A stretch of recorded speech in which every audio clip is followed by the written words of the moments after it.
So first one would be I'm definitely sure I had some experiences, or maybe I could say glimpses of non-duality. So for me, there's no question if that is true or not. I definitely seen it for myself. But of course, what happened afterwards is that those were really just the glimpses, and then I got trapped again in this egoic game, you know.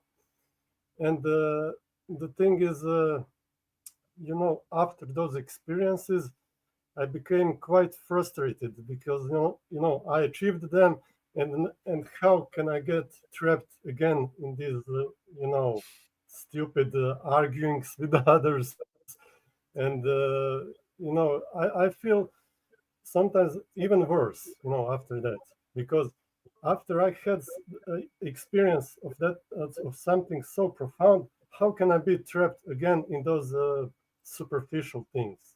And that frustrates me a lot.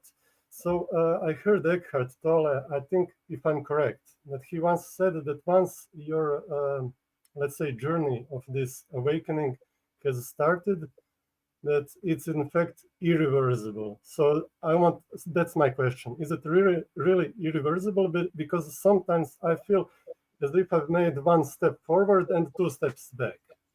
So that's my question. And second question is, in fact, for you. I like your story very much that you were banker in Goldman Sachs. So, Yes. I would like you to tell us your story, if that's okay. Okay. Well, let's start with your first question. Um, is awakening reversible?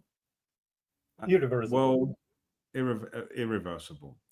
Well, it, it's it already is.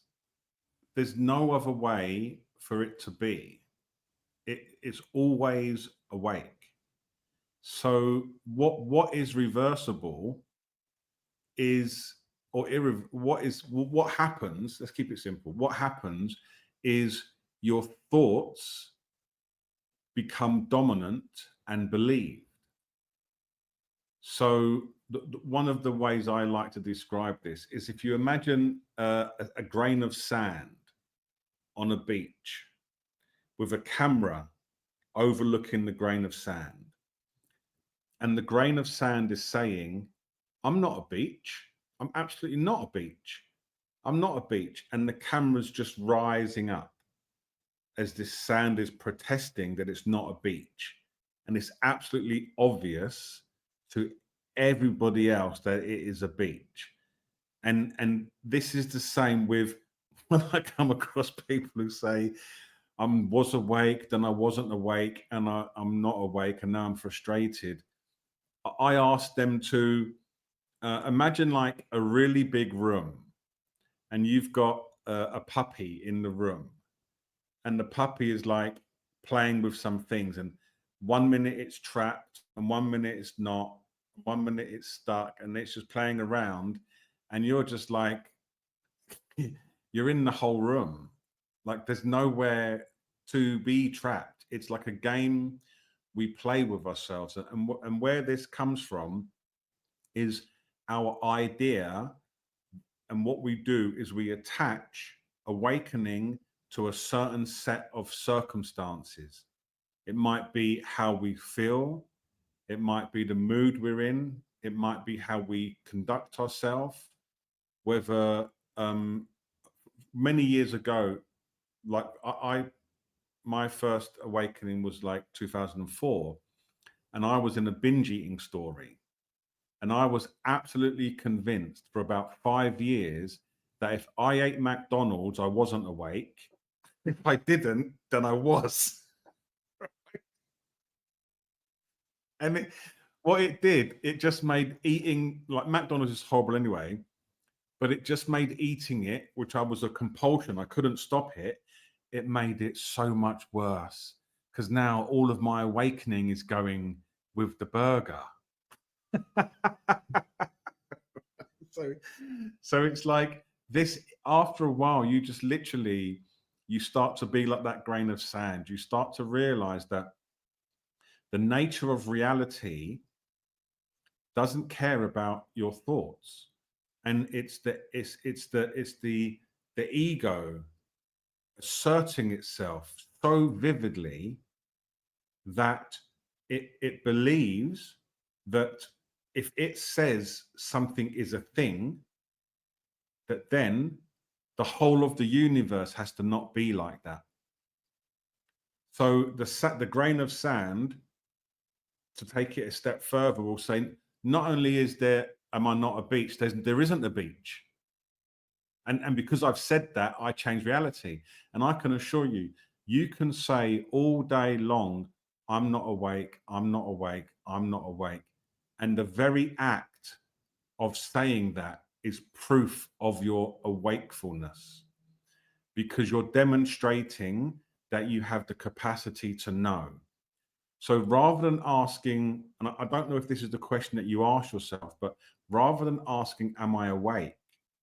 A better question to say is, am I aware? Because if you are aware, you are awake. And what you're aware of is a thought saying, I'm not awake. So I'm aware. My experience is being aware of a thought that says I'm not aware. Like the thought's going to lose, right? The thought's going to lose. And then the practice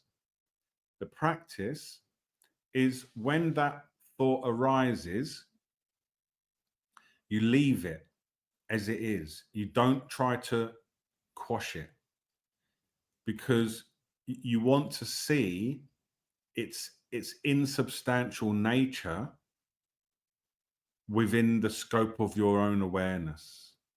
And then what you'll realize, you'll be like, oh, I can be completely awake while everything that my mind is saying is I'm not awake. Everything it's saying is I'm not awake, and I can be completely awake.